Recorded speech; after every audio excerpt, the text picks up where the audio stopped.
घरे थिबा बुट डाली और आलू को नहीं आज आम तैयारी करिबा सुपर टेस्टी हेल्दी जलखियाटीए। छुआ ठारू बड़ समस्त यही जलखियाटी को खाइबा पई पसंद करिवे। यही जलखियाटी खाइबा पई एते स्वादिया लागिबो कि छुआ माने बाहरर फास्टफुड खाइबा भूली जिवे। यही नरम नरम टेस्टी जलखिया पाई आमको अटा सुजी मैदा चाउल दही की इनो सोडा किछि भी दरकार पड़ोनी। तापरे भी बहुत कम समय रे आज रही हेल्दी जलखियाटी। तेणु वीडियोटी की फुल देखंतु। जदि भल लागिबो ताहेले चैनल को लाइक शेयर और सब्सक्राइब करबा पई जम्मा भी भूलिबेनी। नमस्कार, मामा किचन ओडिया को आपण मान को अनेक अनेक स्वागत। आजिर जलखिया पई आमको बुट डाली दरकार। एटी मु 200 ग्राम बुट डाली नहींची। एई बुट डाली के आमे भल भाबरे धोईकी नहीं आसीबा। तापर आमे कोन करिबा ना अल्प किछि पानी देई एई बुट डाली के आमे 3 रु 4 घंटा बतुरेई नहीं जिबा। 3 रु 4 घंटा परे एई बुट डालीटी हमर भल भाबरे बतुरी जाईची।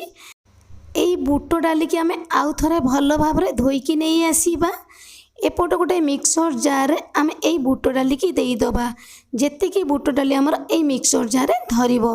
तापर आमे देई दबा स्वाद अनुसार लूण आधा चामच, छोटिया खंडे अदा, 2टी कंचा लंका। बिना पानी रे आमे याको चिकन करके बाटिकी नहीं आसीबा। गोटे बड़ बाउल रे एई बैटर को आमे देई दबा। एई भली भाबरे सबु बुट डाली के आमे बाटी नहीं जिबा। बुट डाली जदि एई भली भाबरे बाटी न हेउथिबो अल्प किछि पानी देई बुट डाली के आपण माने चिकन करके बाटी नहीं पारिबे। एई बैटर को आमे 10 रु 15 मिनिट घोड़ेई नहीं जिबा। तो सेही टाइम भितरे एठी मु गोटिए बड़ साइज रो आलू को छड़ाई सारला परे चोपा को पानी रे पकई नहीं जाइथिली। ए आलू को आमे ग्रेट कर नहीं जिबा। तापर एई आलू को आमे पानी देकी भल भाबरे धोईकी नहीं आसीबा। आलू रे आमे पानी बिल्कुल भी रखिबानी। एई भली भाबरे आलू को आमे चिपुड़ी नहीं जिबा। जदि आलू रे हमर अधिक पानी रहिबो ना ताले एई जलखियाटी हमर भल बनिबोनी। एई जलखिया रे दबा पई हमकु दरकार गोटिए बड़ साइज रो पियाज, गोटिए गाजर, अल्प किछि धनिया पत्र। एई सब को मु काटिकी रेडी कर नहीं जाईछि। एइठी आपण माने देखि पारुथुबे एई बैटरटी हमर 15 मिनिट परे भल भाबरे फुली जाईछि। एथिरे हमकु इनो की सोडा किछि भी दरकार पड़िबोनी। एबे आमे देई दबा ग्रेट करके रखिथिबा आलू, पियाज, गाजर, धनिया पत्र। जदि आपण मानकु अधिक राग पसंद आउ 2टी कंचा लंका को आपण माने काटिक मध्य देई पारिबे। स्वाद अनुसार लूण आमे देई दबा आधा चामच। आमे आधा चामच लूण देईकी बुट डाली की बाटी थिले तो सेथि पई आमे आउ आधा चामच लूण देले। आधा चामच हळदी गुंड, आधा चामच आमे देई दबा काश्मीर लंका गुंड।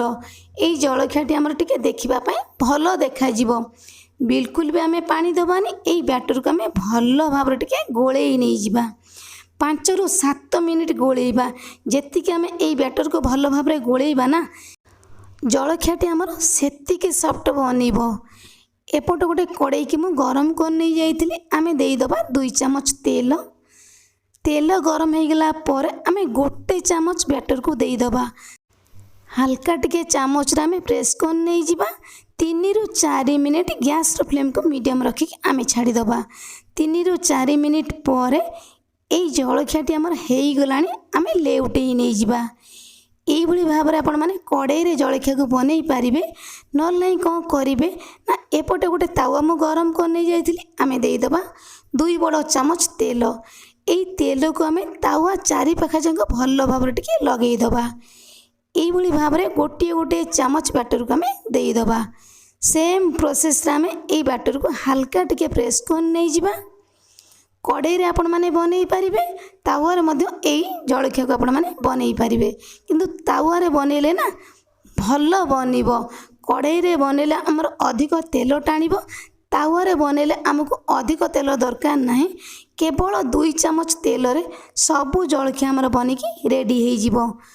एई जलखियाटी को आमे सांगे सांगे लेउटेइबानी। काहे कि ना एई जलखियाटी हमर अति कौलिया। 4 रु 5 मिनिट आमे गैस रो फ्लेम को मीडियम रखिकी छाड़ी दबा। 4 ରୁ 5 ମିନିଟ୍ ପରେ ଏଇ ଜଳଖିଆଟିକୁ ଆମେ ଲେଉଟେଇ ନେଇଯିବା। ତ ସେମ୍ ପ୍ରୋସେସ୍ରେ ଆମେ ଆଉ 2 ରୁ 3 ମିନିଟ୍ ଛାଡ଼ିଦେବା। ଆଉ 2 ରୁ 3 ମିନିଟ୍ ପରେ ଏଇ ଜଳଖିଆଟି ଆମର ହେଇଗଲାଣି, ଆମେ ବାହାର କରି ନେଇଯିବା।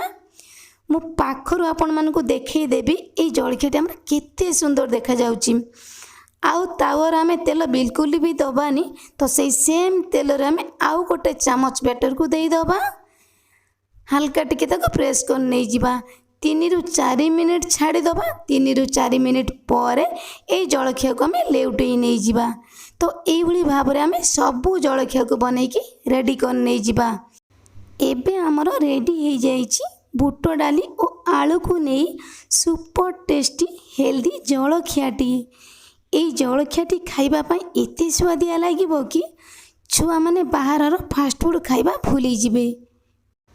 ଏଇ ଜଳଖିଆଟିକୁ ଆପଣମାନେ ଯେକୌଣସି ଚଟଣି ବା ସସ୍ ସହିତ ଖାଇପାରିବେ, ନାହିଁ ତ ଖାଲି ଖାଇପାରିବେ, ବହୁତ ବଢ଼ିଆ ଲାଗିବ।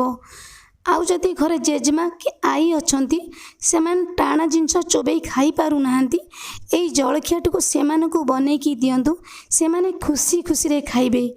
ଆପଣମାନେ ଏଇ ଜଳଖିଆକୁ ନିଶ୍ଚୟ ଥରେ ବନାନ୍ତୁ। କେମିତି ଲାଗିଲା ଆପଣଙ୍କ ଅନୁଭୂତି ମୋ ସହିତ ସେୟାର କରନ୍ତୁ। ତାହେଲେ ଆଜି ପାଇଁ ରହୁଛି, ପୁଣି ଆସିବି ଆଉ ଗୋଟେ ନୂଆ ରେସିପି ନେଇ। ସେ ପର୍ଯ୍ୟନ୍ତ ରହିଲି, ନମସ୍କାର।